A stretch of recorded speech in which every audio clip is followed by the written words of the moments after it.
Бүгін 10 маусым бейсенбі күні облыстық Ақжол газетінің кезекті 78 саны жарық көрді.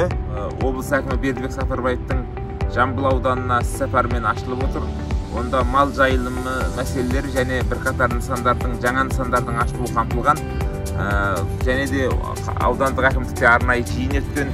Облыс прокуроры Нұрғалым Әбдіровтің жүргізуіменен облыс аумағындағы шаруа қожалықтардың жаңағы жер мәселесіндегі кейбір заңсыздықтары қамтылған.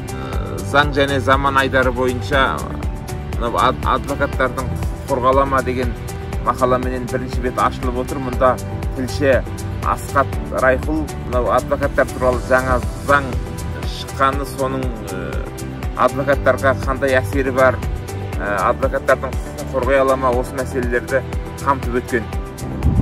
Газеттің екінші бетінде облыс әкімінің Токио олимпиадасына баратын жамбылдық спортшыларды қабылдауы туралы материал берілген. Мұнда облыс әкімі Токиоға баратын жерлестерімізге табыс тілеп, және оларға қолдау көрсету қажеттігі жөнінде айтқан.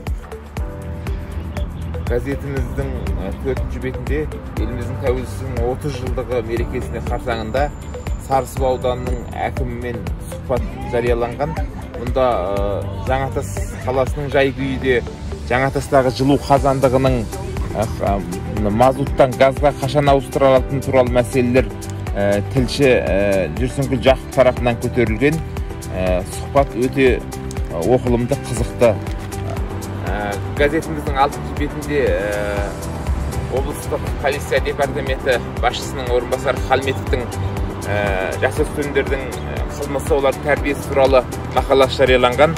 Ата-аналар үшін де, ұстаздар үшін де өте өзекті, ең оқылымды мақала деп ойлаймыз. Көтерген мәселелері де маңызды, және де басқа да қызықты спорт, білім тақырыптарында да материалдар бар.